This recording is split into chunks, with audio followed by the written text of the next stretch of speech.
Thiruvananthapuram RCC medical ലബോറട്ടറിയിലെ വിശ്രമമുറിയിൽ pen camera സ്ഥാപിച്ചെന്ന പരാതി ആശുപത്രി അധികൃതർ മൂടിവെച്ചത് 3 മാസം. പെൻ ക്യാമറ സ്ഥാപിച്ച രാജേഷ് KRനെതിരെ സെപ്റ്റംബർ 25-നാണ് ആദ്യ പരാതി ലഭിക്കുന്നത്. നടപടി ആവശ്യപ്പെട്ട അഡ്മിനിസ്ട്രേറ്റീവ് ഓഫീസർ ഒക്ടോബർ 3-ന് ഫയൽ ഡയറക്ടർക്ക് കൈമാറിയെങ്കിലും നടപടി ഉണ്ടായില്ല. ആരോപണ വിധേയനെ മാറ്റി നിർത്തണമെന്നും പോലീസ് അന്വേഷണം വേണമെന്നും ആവശ്യപ്പെട്ട് മുഖ്യമന്ത്രിക്കും DGPക്കും മെഡിക്കൽ കോളേജ് മുൻ വാർഡ് കൗൺസിലർ GS ശ്രീകുമാർ പരാതി നൽകി. MG പ്രതീഷ് ചേരുന്നുണ്ട് തിരുവനന്തപുരത്ത് നിന്ന്. വിശദാംശങ്ങളുമായി പ്രതീഷ്, ഇന്നലെ നമ്മളാണ് ഈ വാർത്ത പുറത്തുവിട്ടത്. ഈ ജീവനക്കാരികളുടെ ആക്ഷേപം, അത് ഡയറക്ടർ അടക്കം ഈ പ്രതിക്ക് കൂട്ടുനിൽക്കുന്ന അല്ലെങ്കിൽ ആരോപണ വിധേയന് കൂട്ടുനിൽക്കുന്നു എന്ന ഗുരുതരമായ പരാതിയാണ് നമ്മൾ ഇന്നലെ പുറത്തുവിട്ടത്. ഇപ്പോൾ അതിൻ്റെ നാൾവഴികൾ, എങ്ങനെയാണ് അയാളെ സംരക്ഷിച്ചു പിടിച്ചത് എന്ന് വ്യക്തമാകുന്ന രേഖകൾ കൂടി പുറത്തു വരികയാണ്. എന്താണ് ഈ രാജേഷിന് ഇത്രയും സ്വാധീനം അവിടെ? ആരാണ് ഇയാൾക്ക് പിന്നിൽ?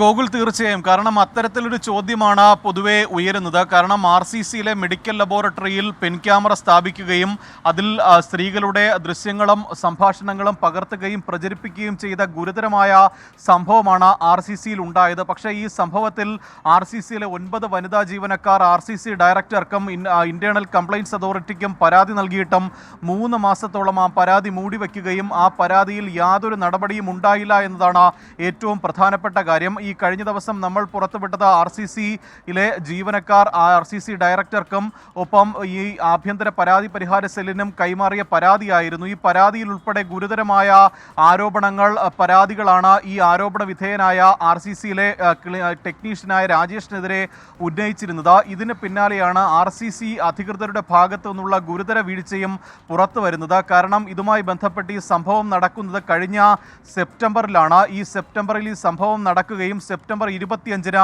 ആദ്യമായി വനിതാ ജീവനക്കാർ പരാതി നൽകുകയും ചെയ്തു. ഈ സെപ്റ്റംബർ 25-ന് നൽകിയ പരാതി അഡ്മിനിസ്ട്രേറ്റീവ് ഓഫീസർ നടപടി സ്വീകരിക്കാനായി ഒക്ടോബർ 3-ന് RCC ഡയറക്ടർക്ക് കൈമാറി. പക്ഷേ ഒക്ടോബർ 3-ന് കൈമാറിയ പരാതി 2 മാസത്തോളം ആ പരാതിയിൽ യാതൊരു തുടർ നടപടിയും ഉണ്ടായില്ല. ഇതിന് പിന്നാലെയാണ് വീണ്ടും ആഭ്യന്തര പരാതി പരിഹാര സെല്ലിൽ വനിതാ ജീവനക്കാർ പരാതി നൽകുകയും തുടർന്ന് ഇത് ഒതുക്കി തീർക്കാനെന്ന വ്യാജേന ഇദ്ദേഹത്തെ, അതായത് ആരോപണ വിധേയനായ വ്യക്തിയെ, ഈ ലബോറട്ടറി വിഭാഗത്തിൽ നിന്ന് ക്യാഷ് കൗണ്ടറിലേക്ക് സ്ഥലം മാറ്റുകയാണ് ഉണ്ടായത്. അതായത് ഒരു ടെക്നിക്കൽ ജീവനക്കാരനെ ക്യാഷ് കൗണ്ടറിലേക്ക് സ്ഥലം മാറ്റിക്കൊണ്ടുള്ള വിചിത്ര നടപടി RCC ഡയറക്ടറുടെ ഭാഗത്ത് നിന്ന് ഉണ്ടായി. മറ്റ് യാതൊരു തരത്തിലുള്ള തുടർ നടപടിയും ഉണ്ടായില്ല. ഗുരുതര സ്വഭാവമുള്ള കുറ്റകൃത്യമാണ്. ഒപ്പം ഈ ആരോപണ വിധേയൻ നേരത്തെയും സമാനമായ രീതിയിൽ സ്ത്രീത്വത്തെ അപമാനിക്കാറുണ്ട്, മാനസികമായി പീഡിപ്പിക്കാറുണ്ട് എന്നതടക്കമുള്ള പരാതികൾ വനിതാ ജീവനക്കാർ ഉന്നയിച്ചിട്ട് പോലും എന്തുകൊണ്ട് പോലീസിൽ പരാതി നൽകുകയോ തക്കതായ ശിക്ഷ നൽകുകയോ ചെയ്തില്ല എന്നുള്ള ഒരു ചോദ്യം ഈ ജീവനക്കാരുടെ ഭാഗത്തുനിന്ന് ഉയരുന്നുണ്ട്. അതുകൊണ്ട് തന്നെ ഇതിൽ ആരോഗ്യവകുപ്പ് കൃത്യമായി